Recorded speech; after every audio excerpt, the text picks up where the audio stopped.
பல தொண்டுகளையும் மாற்றி வருகின்ற சிவபூமி அறக்கட்டளை நிறுவனம் என்ற தொண்டு நிறுவனத்தினூடாக பல நிறுவனங்களை ஆச்சரியப்படுறீர்கள். இங்கிருக்கக்கூடிய அத்தனை வசதிகளையும் அங்கே கொண்டிருக்கக்கூடிய மாதிரி மாற்றுத்திறனாளர்களுக்கான மாற்றுத்திறன் உள்ள பிள்ளைகளுக்கான அந்த பள்ளிக்கூடத்திலிருந்து அந்த பிள்ளைகளை ஏற்றி நடக்கக்கூடிய வாகன வசதிகளை தேர்வுவதிலிருந்து எமது கால்நடைகளான நாய்களை வளர்க்கக்கூடிய பராமரிக்கக்கூடிய நிறுவனங்கள் நடத்தக்கூடிய அந்த தொண்டு நிறுவனங்கள் இருந்து அத்தனை தொண்டுகளையும் அந்த சிவபூமி அறக்கட்டளை செய்து கொண்டிருந்தது. அந்த சிவபூமி அறக்கட்டளை நிறுவனராகவும் செயல்பட்டுக் கொண்டிருக்கிறது. பல தமிழ் நாட்டு மாநாடுகளையும் சைவ மாநாடுகளையும் கலந்து கொண்டிருந்தவர். லண்டன் பல உலக நாடுகளுக்கெல்லாம் சென்று உரையாற்றியிருந்தவர். ஒரு சிறப்புமிக்க ஒருவர் என்று எங்கள் பள்ளியிலே என்று புலம்பெயர்ந்தவர்களுடைய தமிழ் மற்றும் சைவம் தொடர்பாக எனது சில கருத்துக்களை பகிர அன்புடன் அளிக்கின்றோம். இறைவனை பிரார்த்தித்து இனிய காலை பொழுதிலே இந்த இதே தமிழ் பாடசாலையை நடாத்துகின்ற நிர்வாகிகளை, பெற்றோர்களே, நண்பர்களே, உங்கள் அனைவருக்கும் எனக்கு பணிவின் பாராட்டு. 12வது கடமையாக லண்டன் மாநகருக்கு வெளியேறியிருக்கிறேன். அடுத்த வாரம் நடைபெறுகின்ற கம்பன் விழாவிலே சிறப்புரையாற்றுவதற்காக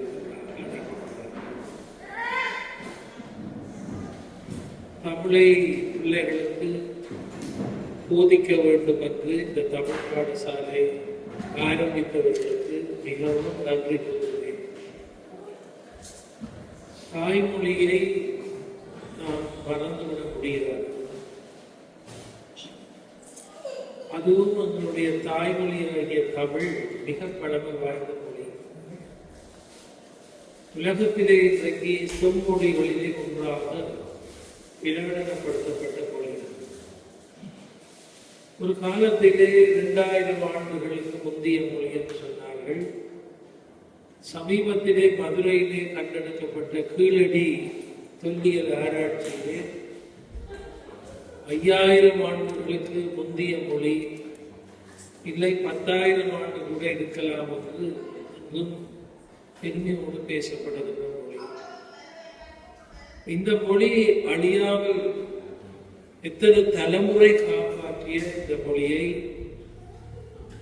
நாங்களும் அடுத்த தலைமுறையிடம் மிக பக்குவமாக கொடுக்க வேண்டிய கடப்பாடு. ஒரு தாயை எப்படி மறக்க முடியாதோ அதே போல தாய் மொழியையும் அந்த மொழி சார்ந்தவர்கள் மறக்கக்கூடாது. எங்களுக்கு தமிழ் வராதுன்னு சொல்லுவது சிறப்பல்ல, அது எங்களிடம் இருக்கின்ற ஒரு விலகீனமாக போய்விடும். சொந்த மொழி இன்றைக்கும் நாம் அறிந்தது போல எங்களுடைய பிள்ளைகளும் சொந்த மொழியிலே அவர்கள் இந்த நாட்டிலே கொஞ்சமாவது பேசக்கூடியதாக, தமிழ் பிள்ளைகளிடத்திலே ஒரு நட்பை உண்டாக்கக்கூடியதாக, தமிழ் கலாச்சார அடையாளங்களை தொலைக்காமல் இருப்பதற்கு இந்த தமிழ் பாடசாலைக்கு கட்டாயம் எங்கள் பிள்ளைகளை அனுப்ப வேண்டும். சிங்கப்பூர், மலேசியா போன்ற நாடுகள் உங்களுக்கு தெரியும், தமிழர்கள் உச்சம் பெற்ற நாடுகள். அங்கேயும் புலம்பெயர்ந்துதான் தமிழர்கள் காலத்திலே வேலை வாய்ப்புக்காக சென்றார்கள். அவர்கள் சிங்கப்பூர் பிரித்தானியாவுடைய ஒரு காலனித்துவ நாடாக இருந்தாலும் சிங்கப்பூருக்கு போனவர்கள், மலேசியாவுக்கு போன தமிழர்கள், குறிப்பாக இலங்கையிலிருந்து போனவர்கள் கோயில் கட்டி கும்பிட்டார்கள். இந்தியாவிலிருந்து போனவர்களும் கோயில் கட்டி கும்பிட்டார்கள். இன்றைக்கு நீங்கள் பார்த்தால் மலேசியாவிலே 10K முருகன் கோயில், அந்த முருகன் கோயிலுக்கு தமிழர்கள் மட்டுமல்ல சீனர்கள் அதிகம் காவடி இருக்கிறார். 10K முருகன் கோயிலே தைப்பூசத்துக்கு முதல் நாளே மலேசியாவிலே வீதி எல்லாம் அடைக்கப்பட்டுவிடும், மக்கள் நடந்து போவதற்கு திறந்து விடுவார்கள். அந்த பத்திரிகை முருகன் கோயிலில் போய் நேர்த்தியை நிறைவேற்றுகின்றவர்கள் இப்பொழுது தமிழர்கள் மட்டுமல்ல, அதிகம் சீனர்கள் போன்றார்கள். நீங்கள் பார்த்தால் தெரியும், மலேசியாவிலே தைப்பூசத்துக்கு தேசிய விடுதலை நாளாக பிரகடனம் செய்திருக்கிறார். இப்பொழுது சிங்கப்பூரிலும் தைப்பூசம் என்றால் தேசிய விடுதலை நாளாக பிரகடனம் செய்தால் தைப்பூச நாளில் சிங்கப்பூரில் எல்லாரும் லீவ் எடுத்துருக்கார்கள் மலேசியாவுக்கு போவதற்கு. 2 நாளும் பிரகடனம் செய்திருக்கிறார்கள் தைப்பூசத்துக்கு தேசிய விடுதலை நாள். சிங்கப்பூர் மலேசியாவிலே பல நிகழ்ச்சிகளிலே கலந்து கொண்டவர் தான். அங்கே இப்பொழுது ஒரு கவலை இருக்கிறது, அடுத்த தலைமுறை தமிழ் பேசவில்லை அவர்கள் இப்பொழுது சிங்கப்பூர் மலேசியாவிலே தமிழ் பாடசாலைகள் முதலே உருவாக்கியது மட்டுமல்ல, சிங்கப்பூர் அரசாங்கம் மலேசிய அரசாங்கம் இப்பொழுது பிரகடனம் செய்தது, எந்த இனத்தை சார்ந்தவர்களோ அந்த மொழியை பாடசாலையில் ஒரு பாடமாக கட்டாயம் படிக்கணும். கட்டாயம் தமிழ் பாடமாக படிக்கணும். அது சிங்கப்பூர் அரசாங்கம் மலேசியா அரசாங்கம் கொண்டிருக்கிறார். அதனால இப்ப சிங்கப்பூர் மலேசியாவில் தமிழ் பிள்ளைகள் கட்டாயம் தமிழ் படிக்கிறார். ஆஸ்திரேலியாவில் ஓயல் பரீட்சைக்கு அங்கே இருக்கிற பரீட்சைக்கு தமிழையே ஒரு பாடமாக எடுக்கிறார். அந்த நிலையை கொண்டு வந்திருக்கிறார். நான் ஒவ்வொரு ஆண்டும் ஆஸ்திரேலியாவுக்கு போகிறேன். ஆஸ்திரேலியாவில் இருக்கிற தமிழ் பாடசாலை நிறைய பேர் படிக்கிறார்கள், பரீட்சை எடுக்கிறார்கள், சித்தி விடுகிறார்கள். அந்த மார்க்ஸும் அன்னைக்கு மேற்படிப்புக்கு தகுதுன்னு சொல்றாங்க. எனவே இந்த லண்டனில் இன்றைக்கு இவ்வளவோ தமிழர்கள் அந்த குடியேறியிருக்கிறார்கள். கட்டாயம் தமிழ் படிக்கும். உங்களுக்கு தெரியும், லண்டன்ல இருக்கிற மியூசியத்தில் 1800 பின்பு இலங்கையில வெளியிடப்பட்ட தமிழ் புத்தகம் எல்லாம் 3 புத்தகம் இருக்கு. இந்த யாழ்ப்பாணத்தில் இல்லாத புத்தகம் இருக்கு. இப்ப நானே 2 புத்தகம், என்னுடைய பேரனுடைய புத்தகம் யுத்தத்தில வீட்டில் இருக்கிறேன். 2 புத்தகத்தை பிரிட்டிஷ்ல இருக்கிற மியூசியம் லைப்ரரியில 20 பவுன் கொடுத்து போட்டு எடுத்தேன். இப்போ நாங்கள் திருப்பி ரீபிரிண்டிங் செய்கிறோம். இந்த நாடு எங்களோட நாட்டை பிடிச்சு வச்சிருந்தாலும் எங்களோட நாட்டிலேருந்து வெளியிட்ட நூல்களின் 3 பிரதியை இங்க கொண்டு வந்து காப்பேன் கவனமாக வச்சிருக்கிறேன். ஆக்ஸ்போர்ட் யூனிவர்சிட்டியில் லைப்ரரியில் நிறைய தமிழ் புத்தகம் இருக்குது, கேம்பிரிட்ஜில் இருக்குது. இந்த ஹிஸ்டாரியல் யூனிவர்சிட்டி எல்லாம் இந்த தமிழ் புத்தகங்களை பாதுகாக்கிறார்கள். இது ஒரு ஆதி மொழி, இது மிக பழமை வாய்ந்த மொழி. நான் அமெரிக்காவில் ஒரு தமிழ் மகாநாட்டுக்கு போறேன். அங்க பல்கலைக்கழகத்தில் மொழியியல் துறை லிங்குஸ்டிக் டிபார்ட்மெண்ட்ல தமிழை படிப்பிக்கிறார். நிறைய ஆங்கிலேயர்கள் அந்த அமெரிக்க நாட்டு பிரஜைகள் அதில் ஒரு மொழியியல் துறையில் படித்தவர்கள் வந்து எங்களுக்கு ஒயிட் போர்டில் தமிழில் எழுதி படிப்பிக்கிற மாதிரி படிச்சுட்டாங்க. அவர்கள் சில முறையில கையாளுறார்கள். என்னன்னா, தங்களுக்கு எப்படி தமிழை அங்கே சுலபமாக கேட்கிறேன்னு சொன்னால் இந்த உயிரெழுத்தை எழுதி போட்டு அதை போட்டில் கொழுகி போட்டு ஆனாவனால சொல்லி கொடுத்துட்டு இந்த மறக்காம இருக்கிறது என்ன செய்யறதுன்னா போட்டி வைக்கிறது. ஏன் ஆனாவனாவே ஒழுங்குபடுத்தி அடுத்து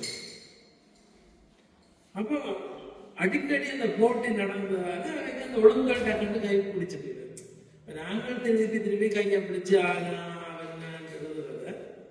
அவர்கள் என்ன செய்தார்கள், இந்த முறையில விளையாட்டு முறையில ஆடுவது. அப்போ அவர்கள் பெரிய ஆட்கள் எல்லாரும் ஃபர்ஸ்ட் டிகிரி முடிச்சார்கள். ஆனா அந்த ஆனாவனால வேகமா கற்றுட்டார். உயிரெழுத்து மெய்யெழுத்து உயிர் மெய்யெழுத்துன்னா நல்ல சிம்பிளா படிக்கிறார்கள். என்னன்னா நவீன முறையில ஜப்பான்ல சில மொழிகளை படிப்பிக்கிற இடம் இருக்கு. அவங்க புது முறையில கையாளுறாங்க. டோக்கியோவில் எல்ஐடி என்ற ஒரு நிறுவனம் இருக்குது, லாங்குவேஜ் இன்ஸ்டிடியூட் ஆஃப் டோக்கியோ. அது உலகத்து மொழிகள் இல்லாத ஜப்பானியர் படிக்கணும்னு சொல்லி எல்லா நாடுகளில் இருந்து ஆக்களை கூப்பிட்டு தமிழையும் ஒரு பாடமாக படிப்பிச்சாங்க. யாழ்ப்பாணத்திலேருந்து பேராசிரியர் சண்முகாசனுடைய 15 வருஷம் டோக்கியோவில் இந்த எல்ஐடியில் படிப்பிச்சார். ஏன் படிக்கிறீர்கள் என்னன்னு கேட்டால், ஜப்பான் சொல்லுது என்னன்னா, நாங்கள் அரபு ஆக்களுக்கு படிப்பிச்சு போட்டு அரபு நாட்டுக்கு அனுப்புகிற மணிக்கூட்டில் சண்டே மண்டேக்கு பதில் அரபுல நாடு எழுதி அனுப்பினோம். அப்போ அரபு நாட்டில் எல்லாருக்கும் மகிழ்ச்சி, தங்களோட மணிக்கூட்டி எல்லாரும் வாங்கினாங்க.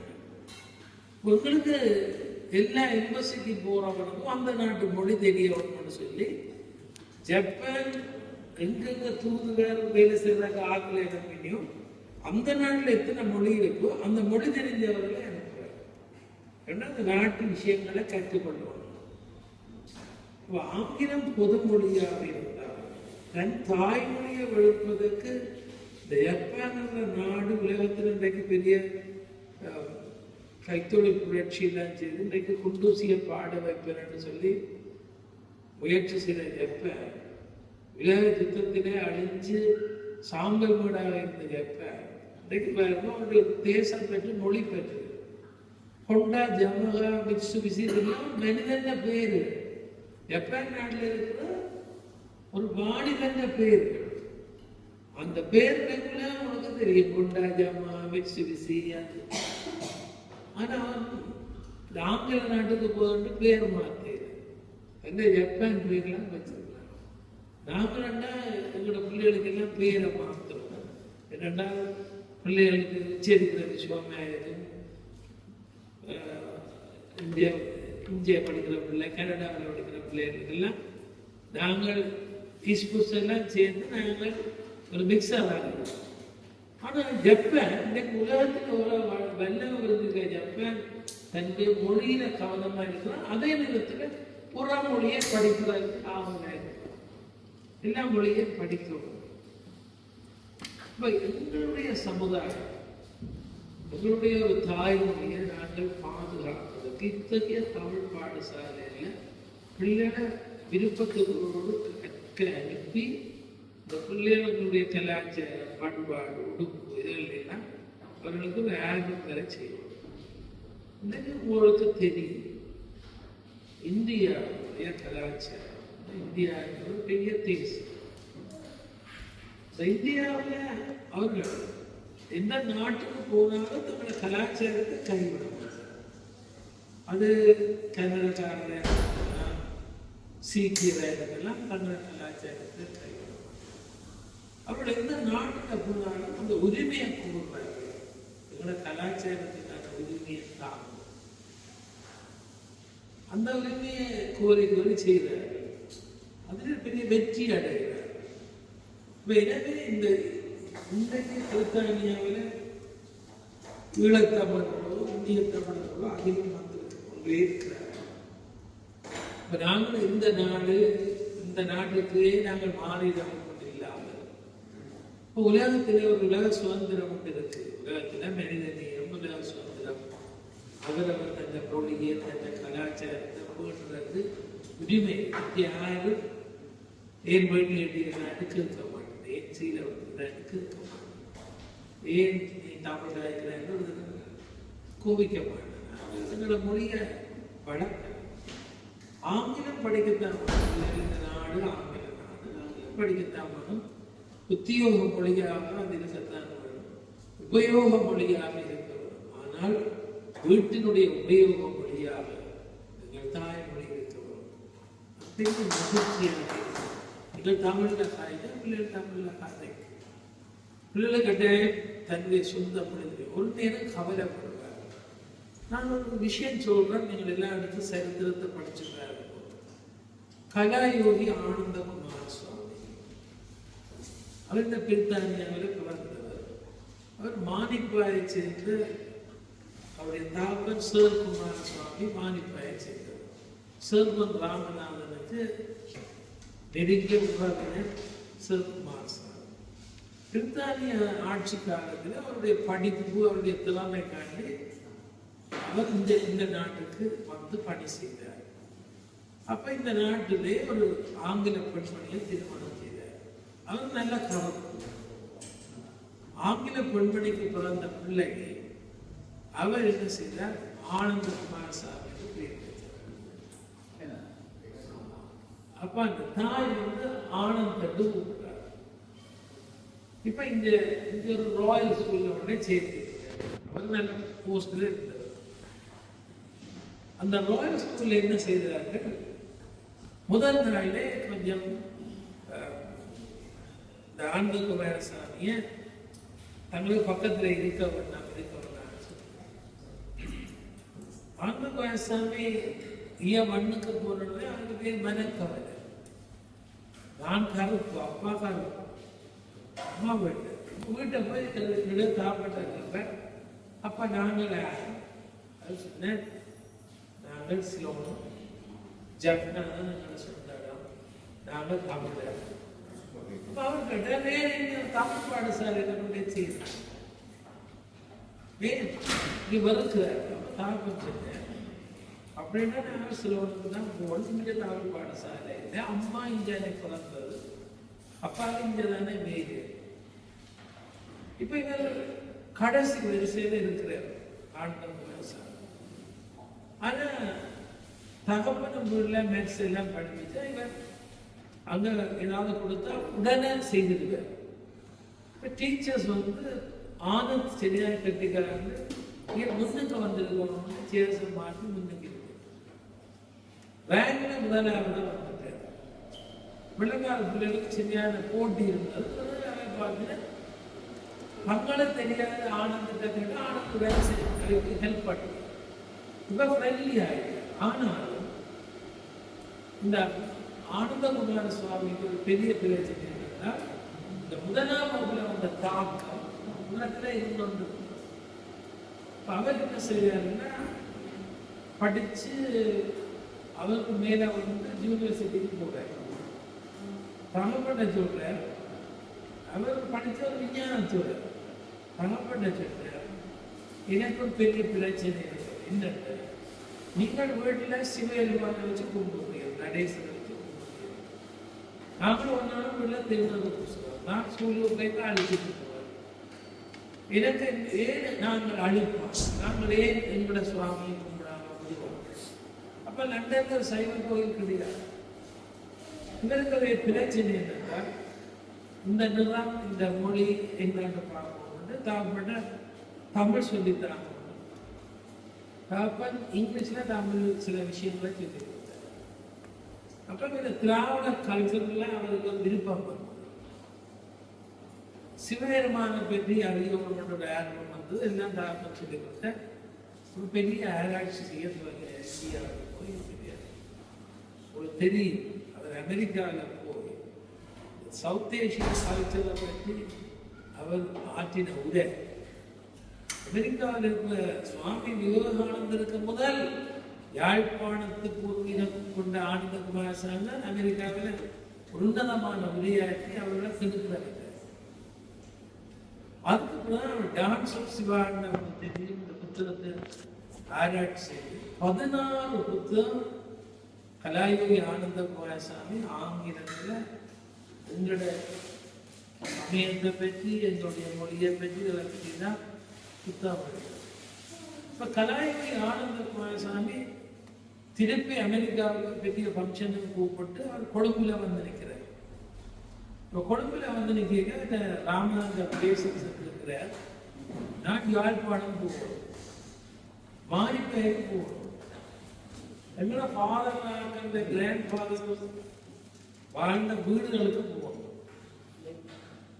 அந்த விருப்பத்தை வந்து அந்த காலத்து பேப்பர்ல இங்கிலீஷ் பேப்பர்ல வந்துட்டு ஆனந்தகுமார சுவாமி இப்படி. அப்ப ஜப்டேக்கு பிரின்சிபலா இருக்கிற நெவின் சில்வர் அவர் அந்த ஆங்கில பேப்பர் எடுக்கிறார். ஒரு வேலை சேர்ந்து யாழ்ப்பாணத்துக்கு பேப்பர் அவர் அந்த பேப்பரை படிச்சுட்டு இவரை எப்படி ஜப்பானில் ஸ்டூடெண்ட்ஸுக்கு பேசப்படுறோம்னு ஆசை. ஜப்பான் 1890ஆம் ஆண்டு கட்டினது. கலாயோகி ஆனந்த குமாரசுவாமி 6 வருஷத்துல யாழ்ப்பாணத்துக்கு வர நெவின் செல்லத்துல ஜப்னா இந்துவுக்கு அவரை கூப்பிடுது. நிறைய ஜனம் வந்திருக்கிறது, ஸ்டூடெண்ட்ஸ் எல்லாம் கிடைக்கிறேன். நெவின் செல்லத்துல ஒரு பையனுக்கு ஆங்கிலத்துல வரவேற்புகள் ஜப்பானீஸ் இங்கிலீஷ்ல துவங்கிடுது. ஆனா பிடியங்களால அவ்வளவு தெரிய பிக்கப் பண்ண முடியல. ஆரம்பத்துல தமிழ் தான் கூட படிப்பிச்சு இங்கிலீஷை சோதனைக்கு படிப்பாங்க. கஷ்டப்பட்டு ஒரு பையனுக்கு ஸ்பீச் அடைய கொடுத்துருக்காரு. இப்ப பேச்சு அந்த வரவேற்புடைய பேசினபடிய பையன் கொஞ்சம் கஷ்டப்பட்டு பேசிட்டான். இப்ப நெவின் செல்லத்தில் என்ன செய்ய, அவன் பேசும்படிய அவன் கலாயி ஆனந்த குமாரசாமியை பார்த்து மேடையில சொன்னேன், இப்பதான் நாங்கள் இங்கிலீஷ் மீடியம்ல துவங்கி இருக்கிறோம். எங்களை வரவேற்புல பேசின பையன் கொஞ்சம் பிள்ளைகள் இருக்கிறேன், நீங்க மன்னிக்கணும். நீங்கள் அடுத்த விசிட் ஜப்னாவுக்கு வருகிற போது உங்களோட பிள்ளைகள் நல்லா அவங்களோட இங்கிலீஷ் கேட்க. கலாயோகி ஆனந்த குமாரசாமி பேச தாங்கி சொன்னார், எனக்கு தமிழ்ல வரவேற்பு செய்யும். இந்த தாய்மொழியை நான் தேடி வந்திருக்கிறேன், நீங்களே இங்கிலீஷ்ல பேச எதிர்பார்க்கிறேன். அறிவுக்கு ஆங்கிலத்தை தொழிலுக்கு படியும் தாய்மொழியை கைவிட்டார். Kalayogi Ananda Coomaraswamy spiritual lectures from Jaffna Hindu College சொல்லி ஒரு புத்தகமே இருக்கு, படிச்சிருக்கோம். அவருடைய பேச்சின தொடக்கத்தில் என்ன சொல்றாரு என்றால், தாய்மொழியை கைவிட்டார்கள். உலகமே மதிச்சு ஒரு பெரிய அறிஞர் கலாயோகியோ அந்த சின்ன பையன்ல பேசுறாரு, ஐயோ இங்கிருந்து தமிழை தெரியாது நான் அந்தரப்படுறேன் என் தாய்மொழியை தேடி. அதுக்கு பிறகு செய்த கடும் முயற்சிகள் உலக இடத்துல எங்களோட வழிபாடு, எங்களுடைய பாரம்பரியம், தென்கிழக்காசிய நாடு ஒரு உயர்ந்த தர்மங்கள் இப்ப நாங்கள் எங்களோட மொழி, எங்களோட சமயம், எங்களோட சமூகத்தை நாங்களே தாழ்ந்து போனதுக்கு நினைச்சாரு, ஒரு காலத்துக்கு நினைச்சாரு. உங்களுக்கு ஒரு உயர்ந்ததான் நாங்கள் நம்பினாக்க அந்த உயர்வு மேல கொண்டு போக முடியும். இன்றைக்கு இந்த பிரச்சனை இருக்கு, கொஞ்சம் காலம் போகும். இங்கேயே பிறந்து வளர்ந்த பிள்ளை அவைகள் ஒரு விருப்பம் வேணும். தன்னுடைய தாய் பிறந்த நாடு, தந்தை பிறந்த நாடு, அது இப்ப வரைக்கும் வெறுப்பா இருக்கு. அங்க வந்து உடம்பு அடிக்குது, வெயிலா இருக்குது, வெறுப்பா இருக்கு. ஆனா ஒரு காலம் புத்து தெரிகிற காலத்துல இது அந்த ஆராய்ச்சியில் ஈடுபடும் போது கவலைப்படுவது நம்ம மொழி தங்களுக்கு தெரியாது. உலகத்துல மொழி தெரிகிறது ஒரு நல்ல விஷயம், அது தாய்மொழி தெரிகிறது பெரிய விஷயம். இன்றைக்கு நவீன இலக்கணிய கல்விகள் எல்லாம் எவ்வளோ புது விஷயங்கள் எல்லாம் படிக்கக்கூடிய. நான் இங்கிலாந்துக்கு 1999ஆம் ஆண்டு பேச்சுக்கு பேக்ல 15 புத்தகம் வந்தேன். ஒரு மாநில பேச்சு வச்சு எல்லாம் புத்தகம் ஆயிட்டு. இப்ப கேம்போனோட மட்டும் ஒரு புத்தகம் காப்பு. இந்த கேம்போன்ல சங்க இலக்கியம் படிக்க வேணுமா, அவரை பற்றி அறியணுமா, இவரை பற்றி அறியணுமாட்டா இப்ப அடிச்சேன். என்ன பற்றி அறியணும்னாலும் அப்ப என்ன எங்கேயோ போயிட்டு இருக்காரு. அப்ப நாங்களும் பிள்ளைகளுக்கு சுலபமா அப்படி இந்த மொழியை கற்றுக் கொடுக்குறாங்க. நவீன முறையான கையாளர், நவீன முறையான கையாளர். ஆஸ்திரேலியாவில் ஒரு பிரைமரி ஸ்கூலுக்கு போனேன். அவங்க சிலபஸ் என்னன்னு பார்ப்போம். நாங்கள் யாழ்ப்பாணத்தில் இன்னும் இங்கிலீஷ் படிக்கிறார்கள். ஏகோ ஆப்பிள் என்று படிப்போம். ஆனால் அங்கே ஆப்பிள் இல்லை. ஆப்பிள் இல்லை. இப்போதான் இந்த சண்டையை போனது இந்த வெளிநாடுகளில் ஆப்பிள் வருது. வீட்டில் காலத்தில் ஆப்பிள் இல்லை. நாங்கள் இந்த பிரிட்டிஷ் இங்கிலீஷை வச்சு அங்கே ஏகோ ஆப்பிள், டிஓ பஸ் என்று விளைச்சு வந்துருக்கோம். ஆஸ்திரேலியாவில் A4 ஆம்புலன்ஸ் தான் இப்போ படிப்பிக்கிறாங்க. ஏனென்றா ஒரு முதலாவது வகுப்புல எப்படி ஆம்புலன்ஸுக்கு ஃபோன் பண்ணணும். வீட்டில் தாத்தா பிள்ளைய விட்டுட்டு அம்மா அப்பா போடுது. இப்போ தாத்தாவுக்கு எது செய்தா அந்த பிள்ளை உடனே ஆம்புலன்ஸை காட்டி மொழி எப்படி பயன்படுத்த வேண்டும், பிள்ளை எப்படி இந்த கதை நாம இந்த கதை முறையில தான் படிக்கணும்னு இருக்கக்கூடாது. நான் ஒரு நீண்ட ஆசிரியர் கல்லூரி அதிபர், கல்லூரி அதிபர். இப்ப புது புது படிப்போம்.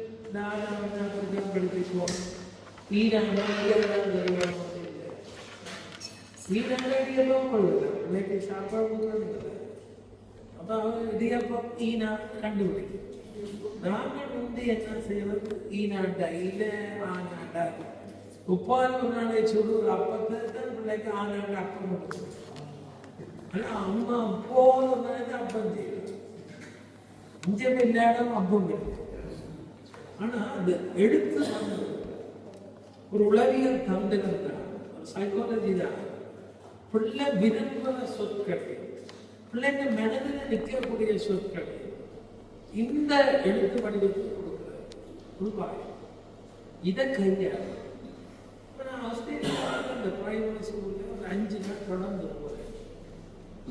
ஏன்னா நாங்கள் 3 ஸ்பெஷல் நீட்ஸ் ஸ்கூல் சொந்தமாக வச்சிருக்கிறபடியா பார்க்கணும், எல்லாத்தையும் பார்க்கணும். குளோபல் ஸ்கூலுக்கு போனால் ஸ்பெஷல் நீட்ஸ் இந்த ஸ்கூலுக்கு போனால் எல்லாத்தையும் பார்க்கணும்.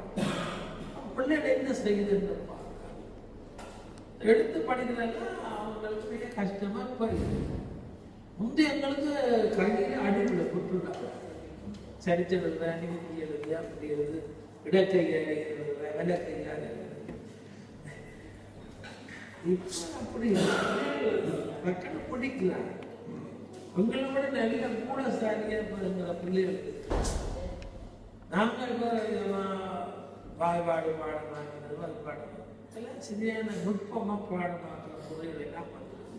அதை கையாள அப்ப இங்கேயும் தமிழ் பாடசாலை வீட்டு நீங்கள் இணையதளத்தில் எப்படி நவீன முறையில் இந்த எழுத்த படிப்பிக்கலாம், நவீன முறையில் சொல்லி படிப்பிக்கலாம், நவீன முறையில் எப்படி வாக்கியம் படிப்பிக்கலாம், நவீன முறையில் எப்படி பேச்சு தமிழ் படிப்பிக்கலாம் எல்லாம் குறிப்பிட்ட விடயங்கள் இந்த இடத்துல வந்துகொண்டே இருக்கு. அவரவர் கண்டுபிடிச்சு போட்டுக்கொண்டே இருக்கு. சுலபமாக படிக்கிறதுக்கு வாய்ப்பு. தமிழுக்கு பெரிய சிறப்பு இன்றைக்கு ஆய்வு செய்திருக்காங்க அமெரிக்காவில். உயிரெழுத்துக்குள்ள பெரிய ஜியோமெட்ரி இருந்துச்சு. ஆனால் அவன் நாங்கள் அகைன மட்டும் ஆனால் அவன் நடுபாடமாக்கி எழுதி பழகி எல்லாம் எங்கட எழுத்துல உயிரெழுத்துல மட்டுமே வட்டம் இருக்கு, சதுரம் இருக்கு, கிடக்கோடு இருக்கு, நிலக்கோடு இருக்கு, வளைவு இருக்கு, எல்லாமே இருக்கு. உலகத்தில் எந்த மொழியிலும் இல்லாத ஒரு தனித்துவம், பெரிய ஜியோமெட்ரி மேட்ஸ், அந்த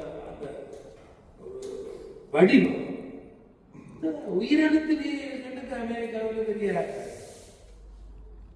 அப்ப உயிரெழுத்து இன்னொரு ஆராய்ச்சி நடக்குது. இப்ப ஸ்பீச் தெரப்பி எல்லாம் செய்யணும். அவருக்கு வயசு போய் ஞாபக சக்தி குறைஞ்சவைக்கு இப்போ ரீட் பண்ணுறது இந்தியாவில் என்ன ரீட் பண்ணா அவங்க சொந்த மொழியில இருக்கிற எழுத்துக்களை அவங்க கேட்கிறது, வாயால சொல்ல படிக்கிறது. நீங்கள் ஆச்சரியப்படுத்தீர்கள். யாழ்ப்பாணத்தில் மாவட்ட பண்டித சச்சிதானந்தம் அவர் பெரிய அறிவாளி. இந்த இதை பற்றிலாம் படித்தார். அவர் என்ன செய்தார், ஒரு முறை ஆனா அவன் சொல்லி சொல்லி எக்ஸ்ட்ரா எடுத்தார். அகேன மட்டும் ஒவ்வொரு எக்ஸ்ட்ரா எழுத்தினா வித்தியாசம். ஆனா சொல்லிட்டு இந்த நரம்பு கொஞ்சம் பேசு, ஆவனா சொல்லிட்டு கொஞ்சம் கூட பேசு, ஈனா சொல்லிட்டு இந்த பக்கம் பேசு, ஈயனா சொல்லிட்டு இந்த பக்கம் கொஞ்சம் சொட்டு மீண்டு ஊனா சொல்லிட்டு இந்த வாய் இப்படி போகும். இது ஒரு பெரிய எக்ஸசைஸ் கண்டுபிடிச்சிருக்காங்க. நரம்பியல் ஆராய்ச்சி ஒரு ஆளுடைய இந்த நரம்பு தொகுதி, அதாவது கழுத்துக்கு மேலே இருக்கிற இந்த நரம்பு தொகுதி செயல்முறையில போது இப்ப ட்ரீட்மெண்ட் என்னன்னு சொன்னால் தொடர்ந்து சொல்ல அவர் கதைக்க முடியாமல் இருக்கிறது கொஞ்சம் வாய். நாங்கள் மசாஜ் பண்றவங்க, பிசியோதெரபி செய்யறவங்க எல்லாரையும் மட்டும் உட்டாஞ்சி தடவி எல்லாம் செய்யறது. ஆனா சொந்த மொழியில இருக்கிற உயிரெழுத்தப்பட்டு உயிரை காப்பாற்றக்கூடிய மொழி உயிரெழுத்து. உயிருக்கு ஊதியமான மொழி உயிரெழுத்து. அப்ப நாங்கள் தமிழ்ல உயிரெழுத்துன்னு படிச்சுட்டு அது இலக்கணத்துல 3ஆ பிரிச்சது, அகத்தியர் பிரிச்சது, பிறகு தொல்காப்பியர் பிரிச்சது, பிறகு பிரிச்சது. தமிழ் ஆராய்ச்சியாளர்கள் இப்படியே சும்மா காய்ச்சி கொண்டிருக்கிறார். ஏன் உயிரெழுத்து? உயிருக்கு உத்தரவாதமான மொழி. அப்ப உண்மையா நீங்கள் ஒரு பிள்ளை உள்ள கத்தி ஆனாவதுன்னா சொன்னாலும் அது கூட வேண்டிய நியாயம் நல்லது. அந்த நரம்பு மண்டலம் உற்சாகமாக அப்ப நாங்கள் நான் சொல்ல இந்த நாக்கு உள்ளது என்ன செய்யுதுன்றதை நீங்கள் ஸ்கேன் பண்ணி கொடுக்க. இந்த அவயங்கள் எல்லாம் உயிரெழுத்து. நீங்க என்ன உடம்பு உயிரும் சேர்ந்து ஒரு பெரிய பிராக்டிஸ் செய்யுது. அதுதான் எங்களோட எழுத்து வடிவங்கள். இதுன்ற பொறுமதி எங்களுக்கு தெரியாது. இதுன்ற பொறுமதி எங்களுக்கு தெரியாது. இப்ப தமிழராட்சி மாநாடு, அந்த மாநாடு எல்லாரும் சங்க இலக்கியம், பல்லவால இலக்கியம், அந்த இலக்கியம், இந்த இலக்கியம், அல்ல கண்ணை வழிபாடு. ஆனா அடிப்படைகளை பற்றி ஆராய்ச்சிகளை இப்ப மேலை நாடுகள்ல வேற்று மொழியாக்கள் தங்களை பற்றி ஆராய்ச்சி செய்ய தமிழர்கள் முயற்சி செய்கிறார். அந்த முயற்சியில பெரிய மாபெரும் சாதனை கண்டுபிடிச்சிருக்கிறார். உயிரெழுத்து நீங்கள் பிள்ளைகளுக்கு சொல்லிக் கொடுக்குற கஷ்டப்பட்டு சொல்லிக் கொடுக்குறீங்கன்னு நினைக்கிறீர்கள். அது ஒரு பெரிய நரம்பு மண்டலத்துக்குரிய பெரிய சக்தி என்று சொல்லுகிறார். அந்த மொழிகள் இருக்கு உலகத்தில். நிறைந்த மொழிகள் தோன்றி அழிந்து விட்டது. சயின்ஸ்கிரிட் வடமொழி உலகத்துக்கு பெரிய சொத்துக்கள் தந்த மொழி. பகவத்கீதை வடமொழியில தான், ராமாயணம் வடமொழியில, மகாபாரதம் வடமொழியில தான், 18 புராணங்கள் வடமொழியில தான், இந்திய சிற்ப சாஸ்திரம் வடமொழியில. பேச்சு மொழியில இருந்து அழிஞ்சு ஒரு தடவை பேசும்.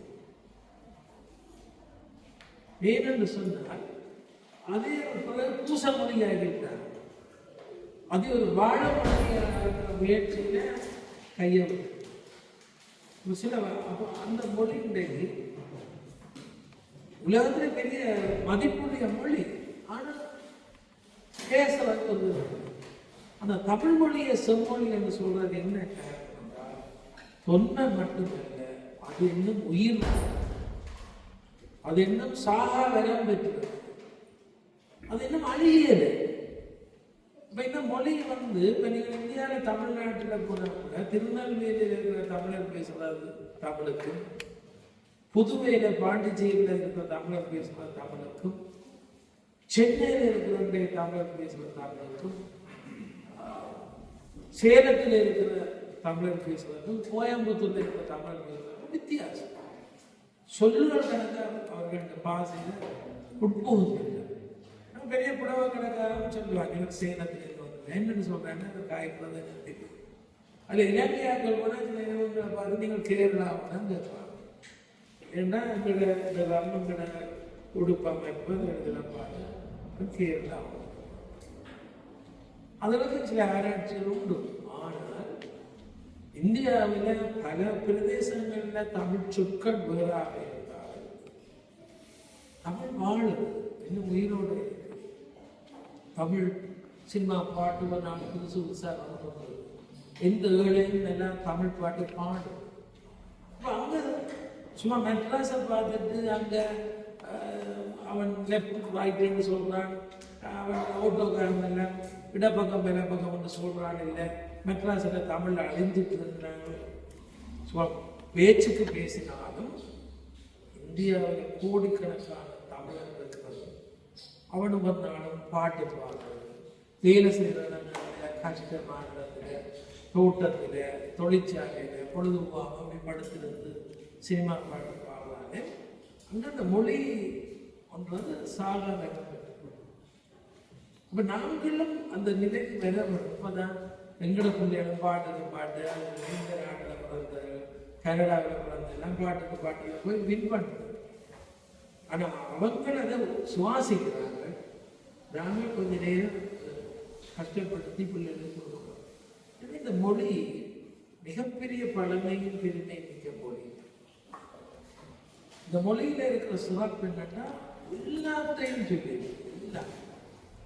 இன்றைக்கு திருக்குறள் 2000 ஆண்டு மிக பழமையாக. நீங்கள் யாழ்ப்பாணம் வந்தால் மாவட்டத்தின் சந்தையில் திருக்குறள் வளாகம் வந்து நான் என்னுடைய சிவகங்கை அறக்கட்டளையாக அமைச்சிருக்கேன். 1330 திருக்குறளையும் கொஞ்சம் இளைஞர்கள் வச்சு அறிஞர்களில் உள்ளியாரை செதுக்கி அந்த வளாகத்தை அமைச்சேன். ஏனென்றால் கருங்கல்லில் எழுத்த பதிச்சிருந்தால் எத்தனை சண்டை வந்தாலும் அவங்க விழுந்து விடாது, அது கிடக்கட்டும் தமிழ். இந்த திருக்குறள் உலக திருக்குறள் மாநாடு சென்ற அக்டோபர் மாதம் கனடாவில் வந்து நான் இந்த பேச்சு போட்டார். 2 நாள் இந்த உலக மாநாடு டொரண்டோ யூனிவர்சிட்டியில் கடந்து எத்தனையோ வெளிநாட்டவர்கள் வந்தார். இந்த மாதிரி திருக்குறளை பற்றி ஆராய்ச்சி செய்திருக்கிறார். அமெரிக்காவிலிருந்து அமெரிக்க பேசினாங்க.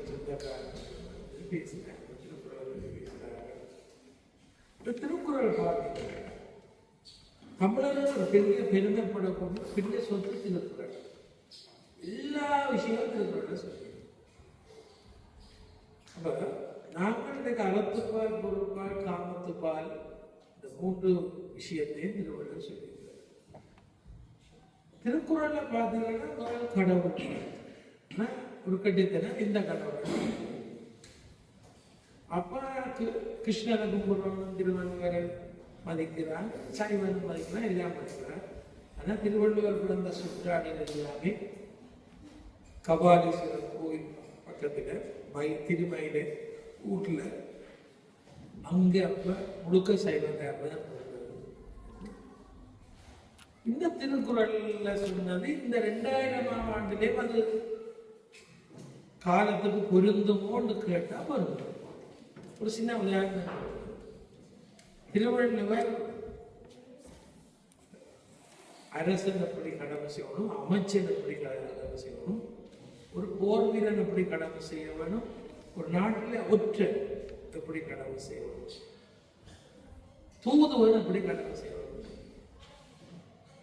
ஒரு நாட்டினுடைய தூதுவனாக, ஒரு மன்னன்ற தூதுவனாக, அல்லது ஒரு தலைவன்ற தூதுவனாக போவதற்கு என்ன தகுதி இருக்கணும்னு 10 குறள் சொல்றாங்க. இப்ப எங்கட தமிழக பிரச்சனைக்கு தூது போனவே குழம்பு போச்சு.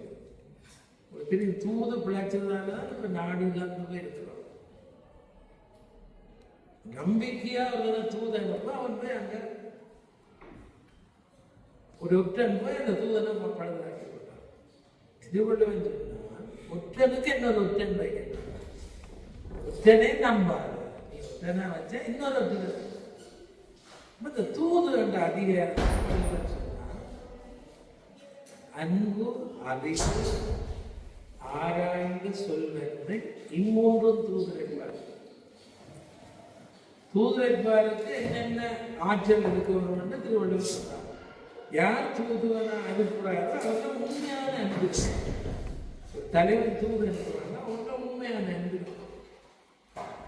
சரியான அன்புள்ளவனா தூது அனுப்புவாங்க.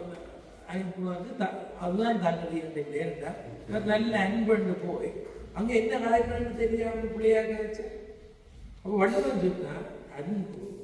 2வதா சொன்னா நல்ல அறிவுள்ளவன் தூதுவனா, நல்ல அறிவுள்ளவன் தூதுவனா. அப்ப 2 PhD செய்த ஆளை தூதுவனா அறிவுள்ள ஆளை.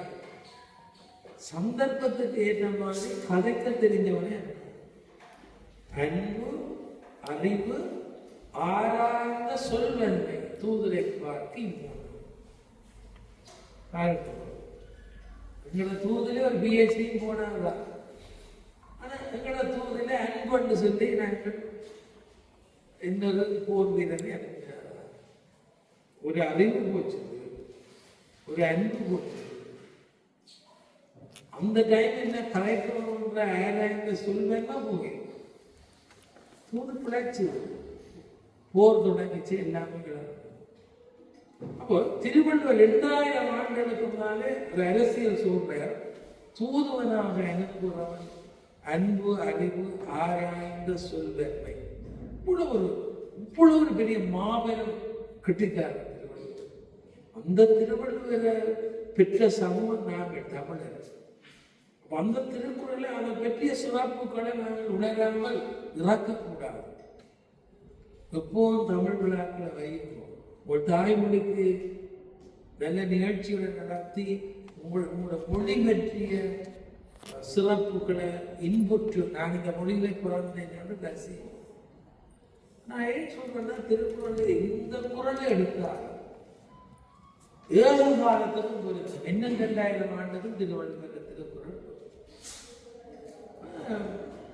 திருவள்ளுவரே சொன்னேன், நான் கனநேரம் பேசக்கூடாதுன்னு திருவள்ளுவர் சொன்னேன். நான் கனநேரம் பேசக்கூடாதுன்னு வள்ளுவர் சொன்னேன்.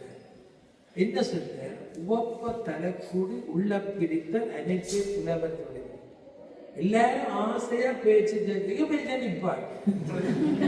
திருப்பி தொடர்ந்து பேசுவாங்க, உணவருப்பார். உவப்ப தலைக்கூடி உள்ள பிரித்தல் அனைத்தே புலவர் தொழில். ஒரு புலவர் உள்ளவன் என்ன வேணும்டா, பேச்ச இடையறிப்பான். கண்டிதம் அவன் பேசினான், அவன் சொன்ன நல்ல விஷயம் அனுப்பி போய்விடும். இதை எந்த காலத்துக்கு பொருந்தும்? எந்த காலத்துக்கு? அன்றைக்கு மட்டும் இல்லை, இன்றைக்கும் பொருந்தும். எங்களுக்கு சொந்தமாக இருக்கிற திருக்குறள், எங்களுக்கு சொந்தமாக இருக்கிற சிலப்பதிகாரம் எல்லாமே பெரிய விஷயம். ஒரு பெண், சாதாரண ஒரு பெண் தான் சிலப்பதிகாரத்தின் நாயை கண்ணை. ஏன் அவளை கடவுளா கும்பிடணும்னு எல்லாம் கேட்டா, அவள் பாண்டியனுடைய அரசவையில போய் பாண்டியனை சாக்கினாள். பாண்டியனை நினைவு விழுந்து வந்தாள். தன் கணவன் கல்வனிட நிரூபித்தாள். இதல்ல என்னுடைய தமிழாசிரியர் சொன்னார், ஏன் கண்ணகி கடவுளானாள்? அவள் மதுரையில தன்னந்தனியே நிற்கிறாள், கையில காய்ச்சிடம் போட, ஒற்றச்சிடம் போட. இன்னொரு நாட்டில போய் நிற்கவியா இருக்கிறாள், புருஷனை பறி கொடுத்துட்டு. அப்ப அவளுக்கு அதுவும் கடைசியா கணவன் கல்வி இன்னொரு நாட்டுல புருஷன் இல்லை. அவளுக்கு அந்த நாடு முன்பின் தெரியாது. இல்லை, அரசு சபையில போய் நிதி கணவன் கல்வன் இல்லை. இப்ப அவள் இந்த உலகத்தில் தர்ம தேவதைகளை எல்லாம் சொல்லி திட்டுறாள், நீங்கள் எல்லாரும் பேசாம இருந்தீர்கள். அப்போ உடனே அந்த தெய்வம் வந்து கேட்குது, கண்ணையை பார்த்து கேட்குது, நெருப்பு அடிவது என்ன செய்ய? கண்ணையை சொல்றாங்க, இந்நேரம் விலக்கி போட்டு நெருப்பு போய் தீயவர்களை